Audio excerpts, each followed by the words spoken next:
Okay, here we are at week 6, the very last week of our course, and this week we're going to have a bit of a romp. We're going to start looking at fallacies. Fallacies are bad arguments that look like good arguments and can easily be confused for them.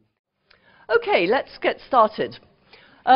Just a recap on last week as always. If you remember, we looked at what makes a deductive argument sound, and we looked at what makes such an argument valid. So just a quick reminder for you. Would the argument be sound in this situation, where it's valid but it has false premises? Put your hand up if you think that's sound. So it's a valid argument but false premises. Okay. What about if it's an invalid argument with false premises? No. Okay, what if it's an invalid argument with true premises? And a valid argument with true premises. Okay, good, well done. Yep, it's only sound if it's a valid argument and it has true premises. All its premises must be true and it's valid. Well done. Okay, now here's the tricky one. Okay, the question is, could the argument be valid when it's got false premises and a false conclusion? It could be valid. Well done. Could it be invalid? Well done. Good. Okay, what if it has false premises and a true conclusion? Could it be valid? Put your hand up this time. Could it be valid if it has false premises and a true conclusion? Could it be valid? Okay, those of you without your hands up, is that because you don't know? Right, okay. What about if it's got true premises and a true conclusion? Could it be valid then? Okay. Could it be invalid then? Oh, yes, it could. Okay, there's only one situation in which it couldn't be valid. Only one situation in which it couldn't be valid, and that's this one. If it's got true premises and a false conclusion, it couldn't be valid. Otherwise, it could be. It could be either valid or invalid. And the reason for that is because an argument is valid if and only if there's no possible situation in which all the premises are true and its conclusion false. So it's a sufficient condition for an argument being valid that there's no possible situation in which its premises are true and conclusion false. And that's a necessary condition too. And if you remember, I said to you last week, there are two things you've got to remember. One is that it's the possibility, not the actuality, of the combination of true premises and false conclusion that's important. And the other is it's the combination of true premises and false conclusion that's important. Okay. I gave you another test, so if that was one test of validity, and the other test I gave you is that an argument is valid if and only if its counterexample set is consistent.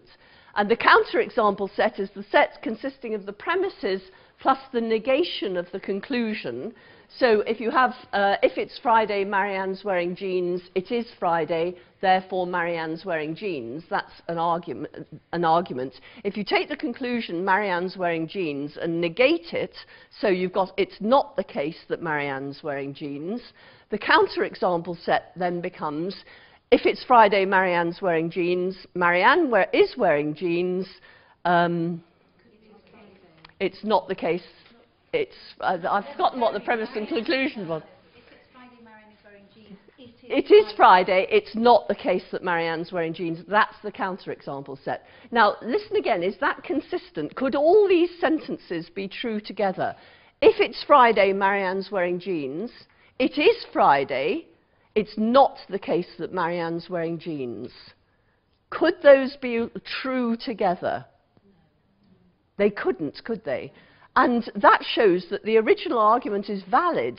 It shows there is no possible situation where the premises are true and the conclusion is false, because the set consisting of the premises and the negation of the conclusion is inconsistent. In other words, there's no possible situation where they're all true together.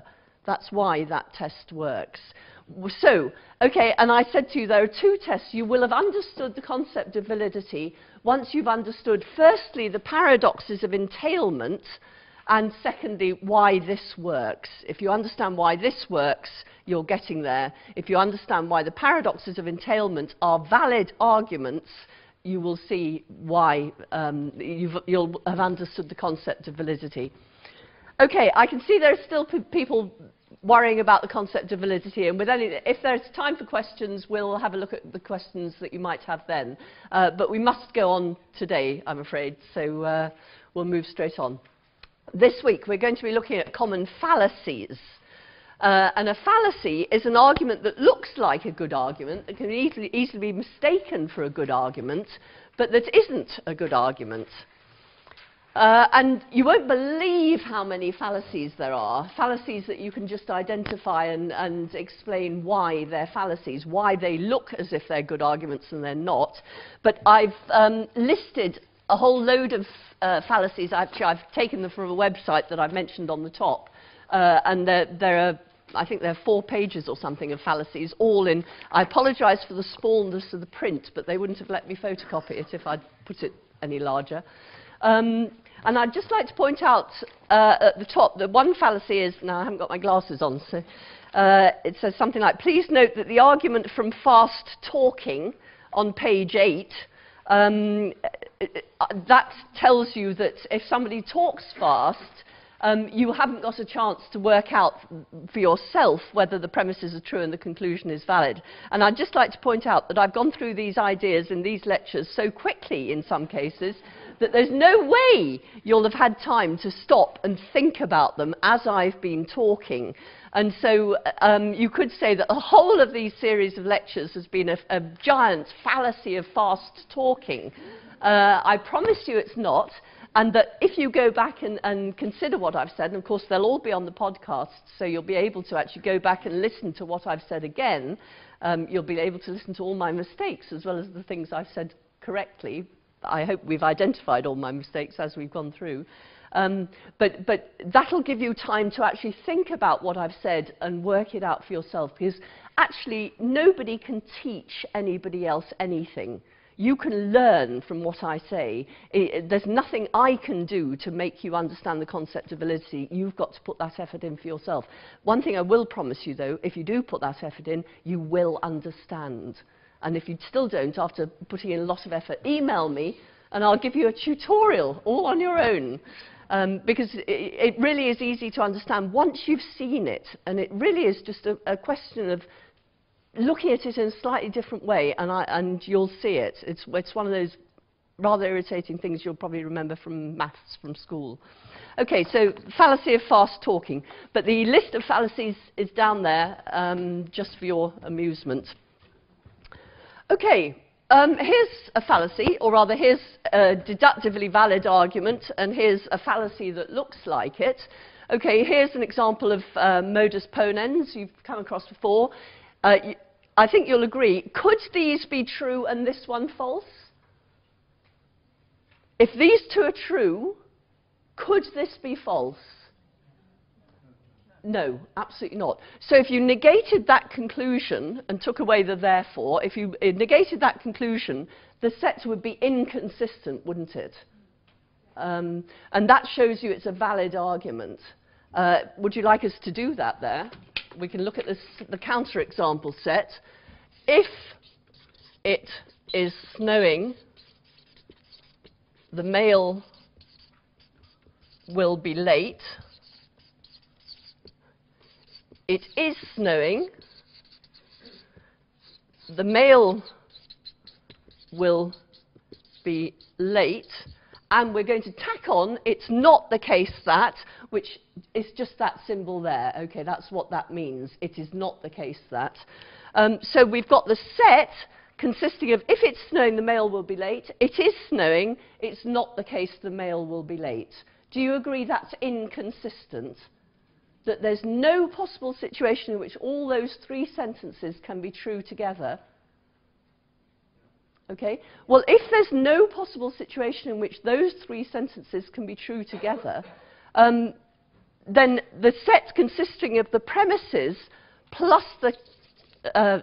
there's no possible situation where the premises are true and the conclusion is false, is there? Because that's what the counterexample set is. the premises just as they are, and the negation of the conclusion. Okay, that's why that test works. But look at this one. If it's snowing, the mail will be late. The mail will be late, therefore it's snowing. Let's create the counterexample set of that. So tell me what to write, somebody. If it's snowing, the mail will be late. What do I write next? The mail will be late. No, we don't put the therefore in because we're creating the counterexample set now. We're just making a set of sentences. So I'm putting it is snowing, and then what do? I put the negation sign in front of that and say it's not the case it's snowing. So we've now got the set consisting of the premises, just as they are, plus we're pretending the conclusion is false. Okay, we're putting a not the case in front of the conclusion, pretending it's false. Now, could these sentences be true together? Is there a possible situation in which all these sentences are true, where if it's snowing, the mail will be late, the mail is late, but it's not snowing? Yes, okay, give me a couple. It's a postal strike, yes, exactly so. Okay, give me another one if you can think of one. The mail van's broken down, exactly. So there are all sorts of situations in which these two premises are true, and so is the negation of the conclusion. Therefore, it's obvious there's more than one possible situation in which the premises are true and the conclusion is false. So making a counterexample set enables you to think about situations where the premises are true and the conclusion is false, and that's why it tells you whether the argument's valid or not. So this is a deductively valid argument, and this is a fallacy. This is the fallacy of affirming the consequent. So if you like, you take the consequent of the conditional instead of the antecedent, and you put that as the second premise, and then derive the antecedent instead of the consequent, and it doesn't work, as you can see. Okay, so that's a formal fallacy. We're going to look at fallacies informally. Some of the fallacies that we'll look at are actually formal fallacies, but I'll talk about them informally because it's just as easy for you to understand. Okay, we're going to have a look at three types of fallacy. We're going to look at fallacies of relevance, fallacies of vacuity, and fallacies of clarity. And even then, we're just skimming the surface. Okay, so let's look at fallacies of relevance. The first one is a non sequitur. And you commit a fallacy of non sequitur when you cite in support of a conclusion something that's true but irrelevant. Okay, so you cite in support of a conclusion. So one of your premises is true, so that's fine, but it's irrelevant to the conclusion. Now, you might be a bit worried about this, but let me just give you an example of non sequiturs that will be obviously non sequiturs. Bill lives in a large building, therefore his apartment is large. Okay? Is there any situation in which this premise is true and this conclusion false? Hundreds of them. Yeah. I mean, he may live in a large apartment, large building, but his apartment may be no bigger than a broom cupboard. That's it. So you can see that that isn't a valid argument, and the reason it isn't is because the premise, it doesn't matter how true the premise is, it's completely irrelevant to the conclusion, isn't it? You cannot derive the truth of the conclusion from the truth of that premise. Now, I can imagine that you're thinking, well, what about those paradoxes of entailment then? You know, surely that was a paradigmatic case of irrelevance. If you remember, I had grass is green, therefore 2 plus 2 equals 4. Okay? Now, surely that premise is irrelevant to the conclusion.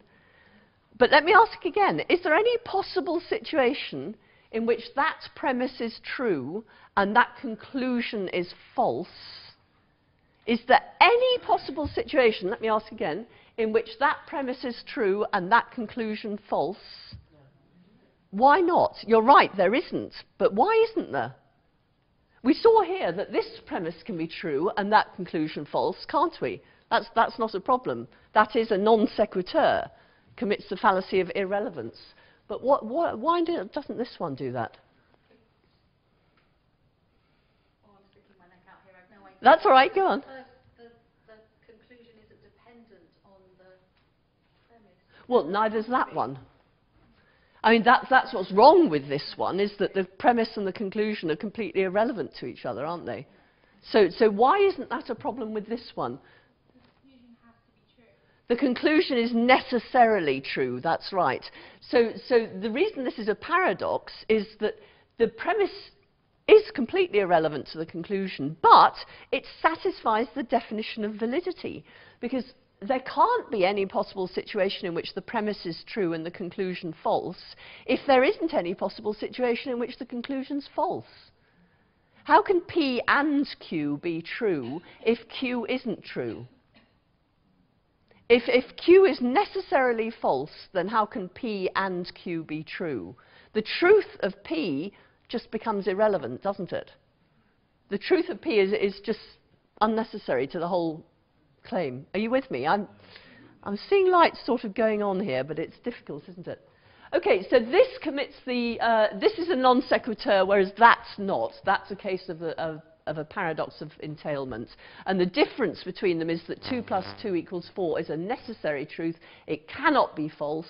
So how could the premise be true and the conclusion false? But if it can't be the case that the premise is true and the conclusion false, then it satisfies the definition of validity, whereas this doesn't. Okay, here's another non sequitur. Every year, many people are supported through life by their religious beliefs. Therefore, their religious beliefs must be true. Okay, does that premise give any support at all to that conclusion? No. I mean, perhaps your religious beliefs really do help you live a good life, live a life that's satisfying to you. That doesn't necessarily mean they're true. Because false beliefs, if you believe false beliefs are true, they're going to give you everything that they would give you if they were true, if you see what I mean. Okay, so those are two non sequiturs, and we can see why a non sequitur is an invalid argument, that there's easily a possible situation in which that's true and that's false, therefore it's not valid. Again, the truth of that bears no relation to the truth of that. So again, the two arguments are not valid. Okay, how do arguments like this work? I mean, one of the things we've got to argue, we're forever falling for fallacies. I mean, we argue incorrectly. We either make fallacies, we argue fallaciously ourselves, or we fall for the fallacies that other people offer us. Have I talked to you about the principle of charity? The principle of charity tells you that your interlocutor's silliness is less likely than your bad interpretation. Okay, what does that mean? Okay, what's your name? I was thinking of the lady in front with the nice necklace. Margaret. You've probably got a nice necklace too. Okay, Margaret. Margaret and I are arguing. Margaret says something that I think is blindingly obviously stupid. Okay, now I've got two possibilities. I can think, Margaret's just said something blindingly obviously stupid. I'm not going to talk to her anymore. You know, she's obviously not worth talking to. Because she said not P, whereas surely P is obvious. Now, what the principle of charity tells me to do in that case is to say, well, that's interesting. Margaret says not P. I think not P is definitely false. Therefore, I must have misunderstood Margaret. Because her silliness is far less likely than my misunderstanding her argument. Are you with me?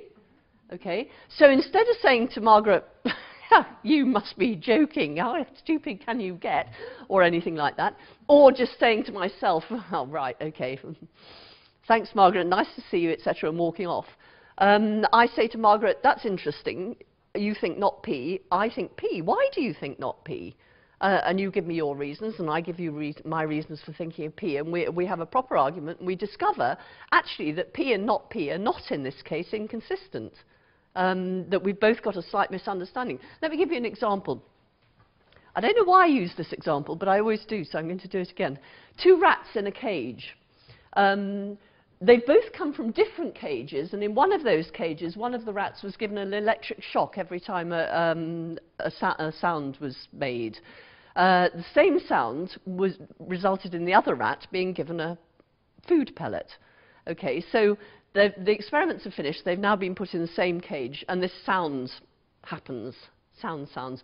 Now, what's going to happen? One rat's going to rush shaking into the corner of the cage, waiting for an electric shock, and the other rat is going to be rushing up to the food bowl looking for a food pellet, isn't it? Yeah. Okay. And then they look at each other and think, "You're mad. You know, why have you done that?" If they were talking to, this is why I don't understand why I use this example. If they were able to talk to each other, they would then discover that actually they both overgeneralized, didn't they? Because one's experience was that whenever this, and the other's experience was whenever that, they assumed that's all the experience there was in the world. And in fact, they've now got 2 counterexamples to that. One is they're in a cage where the sound goes off and nothing happens. And the other is that there are places in the world where something completely different happens. And it's only if they talk about it that they'll discover that. So arguing is the lifeblood of cooperating in the search for truth. If you want to know what the truth is, you cooperate with other rational animals, in other words, other people like us, and if you find that there's a contradiction, don't assume that the other person is wrong, because the only rational thing to assume is that one of you is wrong, and even that might be false, but it certainly might be you. And it's the principle of charity that you observe when you argue in order not to do the irrational thing and to assume that the other person is wrong rather than assume that you've misunderstood them. So that's what the principle of charity is. And what happens in this case, in the case of non sequiturs, is that the principle of charity can get you into the wrong place, because you might not notice the irrelevance. I mean, that can happen. If, for example, large apartment, large building, you might think the 2 larges there is enough to make it relevant and you'll let the argument go through. You wouldn't be right to do that, but it maybe is understandable. But sometimes when people are arguing, you might think, well, hang on, I'm sure that was irrelevant, but it can't have been because, you know, Margaret's too rational to allow an irrelevance to go through, and non sequitur like that. Or you might just want to not admit that you can't see the connection. So the thing to do is to be aware that there should be, just in any conversation, the implication is that there's a connection between premises and conclusion, like the sea is salt, Melbourne's in Australia. When I gave you the context, you could see the connection. So if you can't see the connection, ask for it. So don't be too generous, because it's possible that this person is putting forward a non sequitur, and certainly don't be too proud to ask for the relevance if you can't see it. Okay, here's so this is the second fallacy of relevance. So the second one is attacking the person, or it's the second one we're looking at. There are many more than this. You might attack the person making the argument rather than the argument that's made. And this is called an ad hominem fallacy. And you may have heard, was it Miliband, on the Today programme the other day talking, now who was he talking to? Talking to William Hague. And he accused William Hague of an ad hominem fallacy. He said, you're arguing against the man, not against the argument, or you're stopping the man, not the ball, or something, he said. It was a very good example.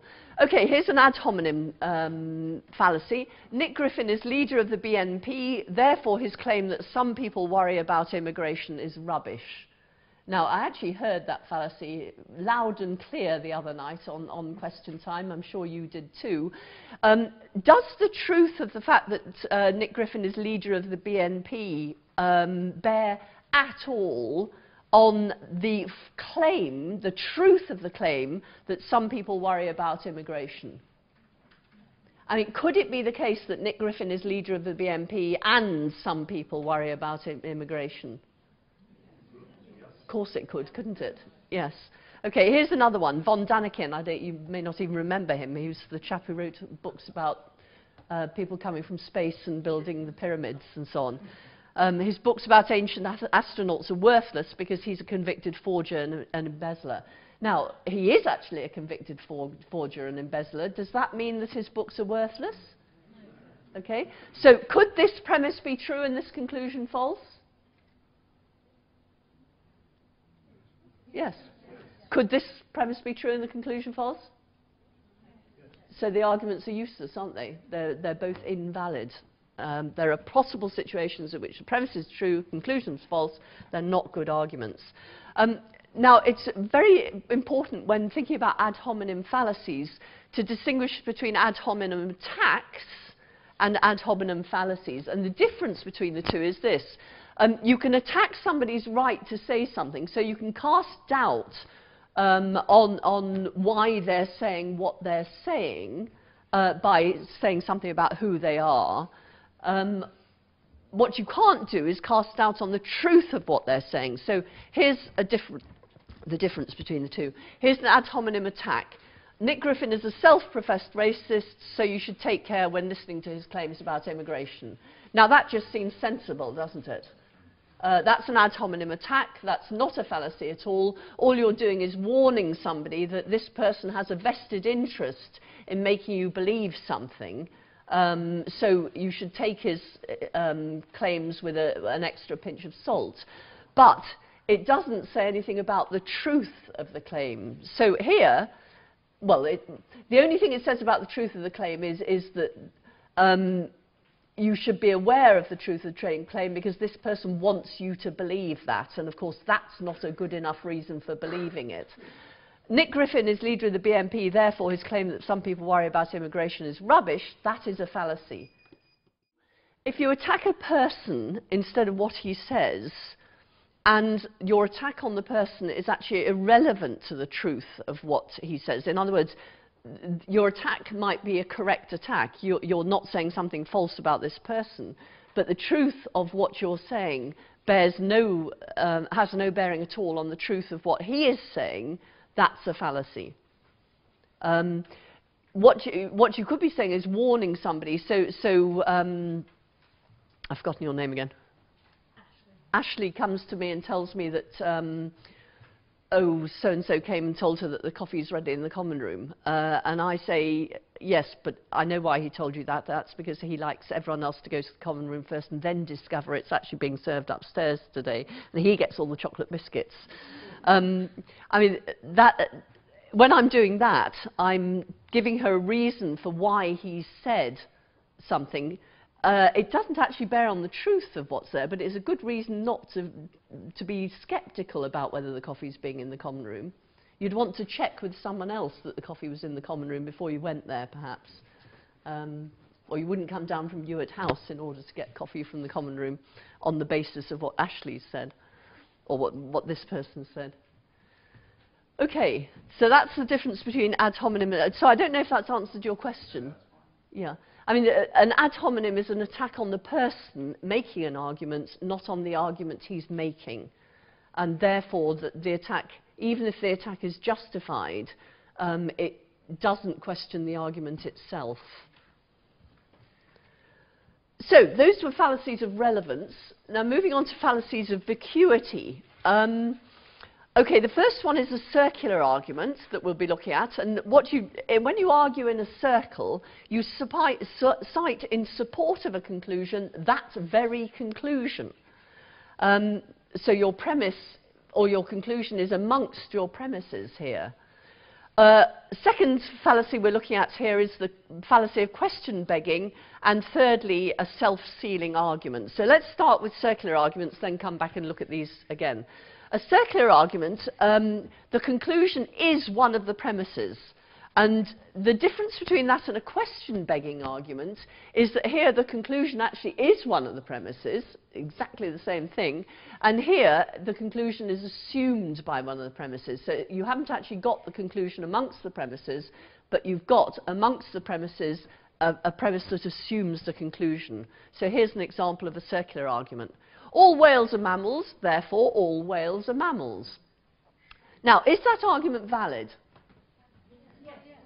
Well done. You are absolutely right, it is valid. All circular arguments are valid. How could there be a possible situation in which that's true and that's false if they're the same thing?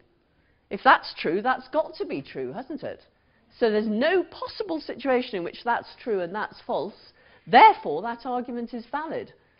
So circular arguments are always valid, and what that tells you is that there's got to be more to a good argument than validity. And what's more, true premises, because that is actually a true premise as well. So that's a sound argument, but it's not very good, is it? It wouldn't convince anybody of anything. But do you remember last week I got myself into a bit of a tangle by trying to draw truth tables on here and convince you that once you've got a premise, once you've got a conclusion in amongst the premises, it doesn't matter what you add to the argument, it remains valid. This is called the monotonic property of entailment. If I add lots of other premises to that, the circularity will no longer be as obvious as it is now, will it? But actually, you are validity detectors. That's what you are, in virtue of being rational animals. So somebody stands up in Parliament and gives a circular argument that's long and convoluted and so on. It's a valid argument, and you hear that. You can tell that it's a valid argument, that there's no possible situation where the premises are true and the conclusion false. But what you don't see is that it's only valid because it's circular. Do you see how it happens? So nobody would put forward an argument like that, but if they embed that premise in with the, that conclusion in with the premises, they've set up a situation in which there's no possible situation where all the premises are true and the conclusion false. How could there be? Because it doesn't matter what other premises are there. If all the premises are true, the conclusion must be true as well, because the conclusion is one of the premises.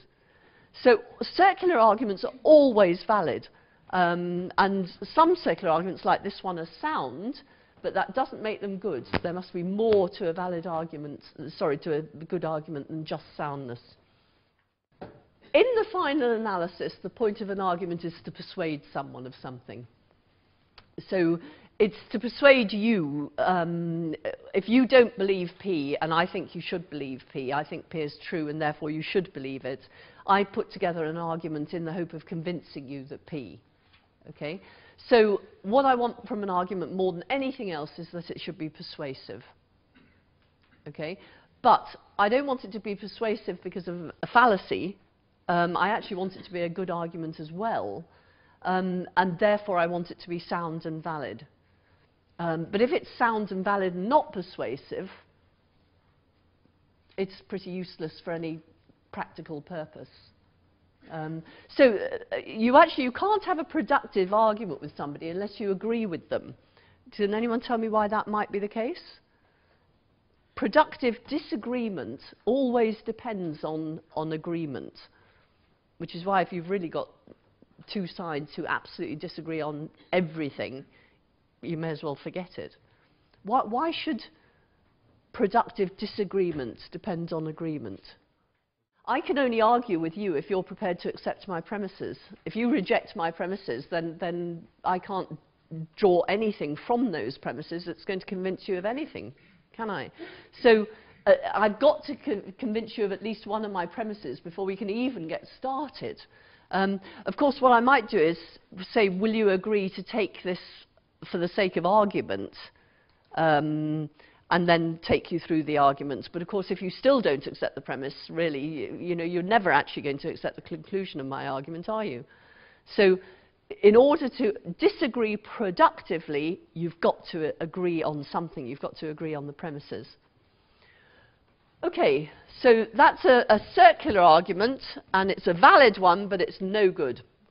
And it's no good because there's no possible situation in which the premise is true and the conclusion false, but that's because the conclusion is amongst the premises. Okay, let's look at begging the question. Here's an argument. It's always wrong to murder human beings. Capital punishment involves murdering human beings, therefore capital punishment is wrong. What's question begging about this argument? Exactly. This, to talk about capital punishment as if it were murder, just to assume that capital punishment is murder, is to assume your conclusion, isn't it? I mean, most people would say that actually capital punishment isn't murder, because murder is illegal killing, whereas capital punishment is legal killing, isn't it? Judicial killing. So by talking as if capital punishment and murdering human beings are interchangeable here, you're actually begging the question, aren't you? You're begging the question, well, hang on a second, you know, why should I believe capital punishment is wrong on the basis of these two premises? I don't accept that one at all, because you're just assuming your conclusion here. Are you with me? So when you say that an argument is a fallacy, you're not necessarily saying it's invalid, but you are saying there's something wrong with it. There's something wrong that means it's not persuasive. It shouldn't persuade you. Often that'll be the case because it's invalid, but not always. And certainly with cases of circularity and question begging, that isn't the case. Okay, any other question before we move on? No? Okay, let's... Okay, where are the question-begging premises in each of the following arguments? Let's do an... so, intoxicating beverages should be banned because they make people drunk. Let's set out the argument logic book style before we do that. We might need to suppress premise. So what's the argument here? Think about it for yourself and then put your hand up when you've put out the argument logic book style. Yes, being drunk is bad or something like that, or beverages that make people drunk should be bad. That's probably the right one. Beverages that make people drunk should be bad, should be banned. Intoxicating beverages make people drunk, therefore intoxicating beverages should be banned. What's the question begging bit? Which premise would you reject? You couldn't have a beverage that's intoxicating without having a beverage that would make you drunk, because an intoxicating beverage is exactly a beverage that makes you drunk, isn't it? The fact is, you're not going to be able to reject that argument because it's assuming its conclusion in its premises. So beverages that make people drunk should be banned. Intoxicating beverages make people drunk, therefore intoxicating beverages should be banned. It's a valid argument, but it's not ever going to persuade you. Well, let's go back to this one. Let's go back to can you see that, now you might be for capital punishment or against it, but anyone who made this argument is clearly against capital punishment, aren't they? Okay, so they would be making the argument in order to try and persuade someone who's for capital punishment or neutral either way to agree with them that capital punishment is wrong, right? Okay. And the problem with the argument they offer is that it's not going to convince anyone who isn't already convinced of the argument, is it? Because I might say I'm against capital punishment. I'm for capital punishment. I might accept that premise. There's our starting point of agreement. But as soon as we get to that one, I'm going to say, wait, what? Hang on, no. Why should I accept that? You're assuming that capital punishment is wrong in making that premise. You know, if you change that premise to capital punishment involves killing human beings, that's fine. But then your argument isn't valid. The only way you can make your argument valid is by putting murdering in, and then it's valid because it begs the question. Okay? And therefore it's not persuasive. So in exactly the same way, if somebody was making this argument, say I didn't believe whales were mammals, okay, I thought whales were fish. Whales are obviously fish, aren't they? I mean, we've discussed this before. Anyway, they tell me whales are mammals. Okay, so I don't believe whales are mammals. And you're trying to convince me. If you offer me this argument and say, well, here's a good argument for whales being mammals, I'm going to say, no. No, that's not a good argument at all. Why should I agree with you on that premise? In that premise, you're just assuming your answer, your conclusion. So you've got a valid argument, but it's hopelessly unpersuasive. Therefore, it's not a good argument. And this one It's only slightly different in that instead of the premise actually being the same as the conclusion, the premise assumes the conclusion. So if you're arguing, using this argument against me, it's not going to persuade me of anything, is it? And that's what's wrong with it, not that it's not valid. So we're looking at fallacies of vacuity, okay? We've looked at fallacies of relevance. We're now looking at fallacies of vacuity. And we've looked firstly at circular arguments, where the conclusion is one of the premises. Why? Tell me again why that would convince anyone if you've made an argument where the conclusion is amongst the premises. Because it's valid, and because the fact that the conclusion is amongst the premises may be hidden among all sorts of other premises, so you just don't notice that the conclusion is there. Okay, then we looked at question-banking arguments, and we tied ourselves in knots, or I tied myself in a knot. But the idea here is that instead of the conclusion being amongst the premises itself, there is amongst the premises a premise that assumes the conclusion. That's the difference between those two. And finally, we're going to look at arguments that are self-sealing. Okay, a self-sealing argument. 2 weeks from today at 2:45, you're going to be doing exactly what you are doing. Well, it will be a true statement, won't it? I mean, yeah, that couldn't be false, could it? But it's not a persuasive argument. Why not? It's completely vacuous. It says absolutely nothing, does it? It doesn't give you any prediction. It doesn't limit the possibilities at all. It just tells you you're going to be doing whatever you're going to be doing, which has to be true. Not persuasive. Here's one that actually lots of people do think is persuasive. We must respect all moral beliefs, therefore moral relativism is true.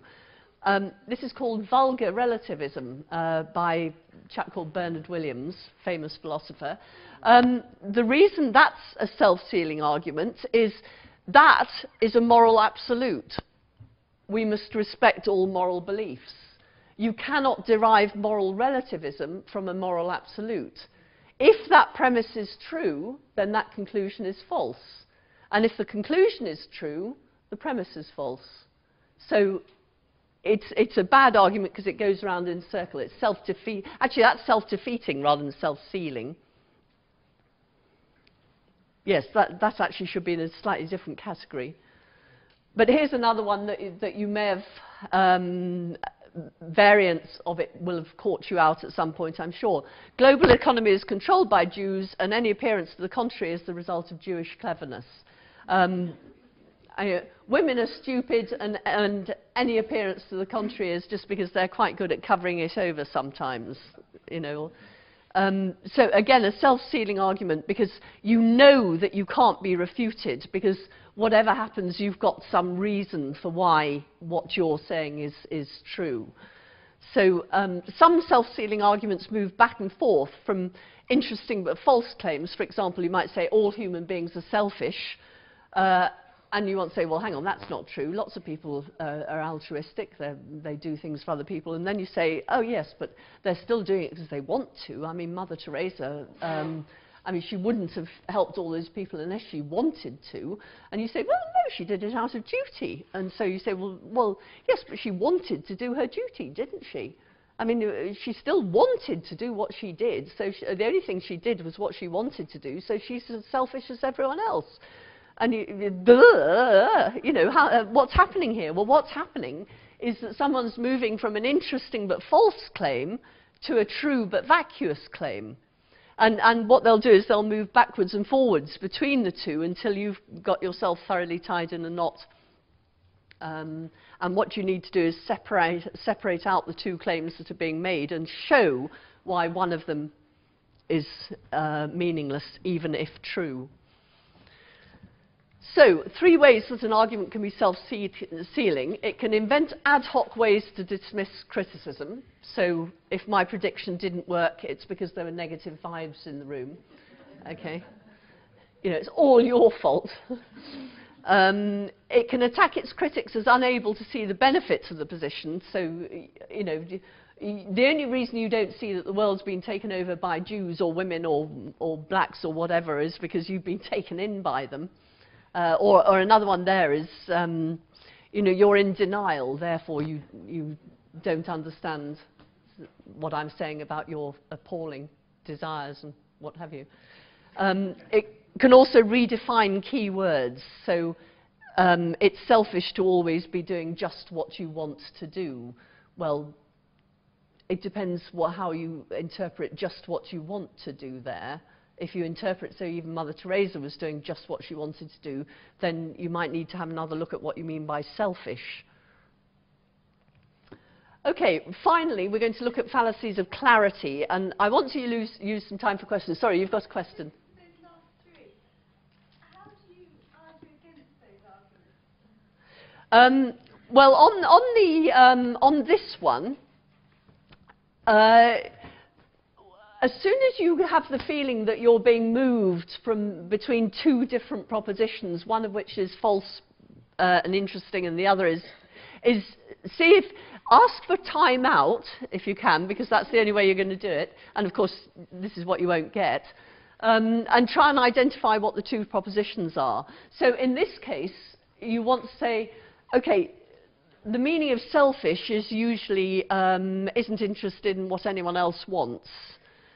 In which case, Mother Teresa wouldn't be selfish because she is interested in what other people want. Then you say, but then your other claim is that somebody's selfish only if they, it's sufficient for being selfish that somebody acts on what they themselves want. And actually, that's not usually the definition of selfish. So identify the weasel word and get out the two definitions and then show that somebody's flipping between one and the other is the way to do that. Okay, fallacies of the heap. If you have only 1 penny, you're not rich. If you're not rich and I give you a penny, then you still won't be rich. It doesn't matter how many pennies I give you, then you won't be rich. Okay, is that a good argument? No, why not? I mean, is that false? No? Okay, is that false?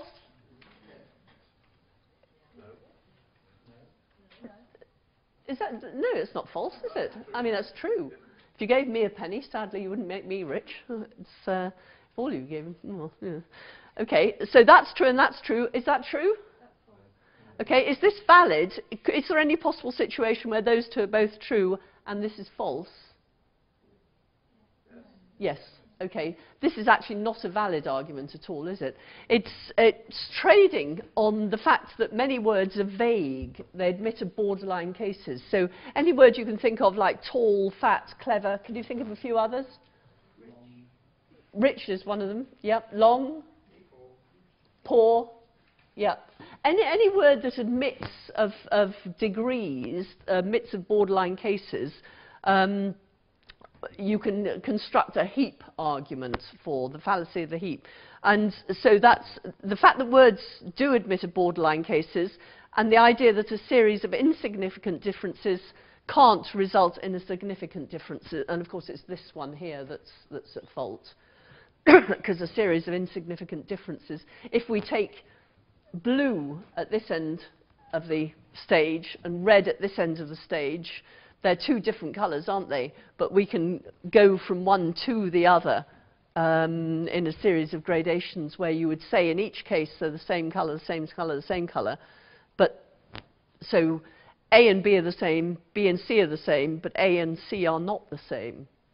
Okay, they're intransitive. So when you're making an argument, you should try and avoid words that are grading words, scaling words. And how would you stop these being vague? If you had John has a nice income, what might you say instead of that? Say it again, some of you. The top 10th percentile of income. Good. John is in the top 10th percentile of income earners, or something like that. Yep. Okay. Cocaine is a dangerous drug. Addictive. Cocaine is addictive, or cocaine. It's the same. You could say the same sort of thing. Yep. Or whatever. Exactly. That's what you're trying to do, is to eliminate the vagueness by being more exact in some way or another. So Mary is a clever woman. You can just say Mary has got 3 degrees and a PhD, or something like that. Jane is a terrific tennis player. Jane is... what? Yes, okay, good, dead easy. Slippery slope fallacy, this is another fallacy of ambiguity. Humans are rational, sorry, in clarity. Humans are rational because they act for reasons. Radiators turn themselves on when it's cold, therefore radiators are rational. Now, don't laugh, because actually lots of people try and convince me of this, because I don't believe animals are rational. And people always tell me that I should believe animals are rational because they act for reasons. And some people want to say that even radiators are rational because when it's cold, they turn themselves on, except in Rodley House. But I mean, it's usually the case, and therefore it has a belief that it's cold and a desire that it should not be cold, and therefore it acts. I mean, why isn't that rational?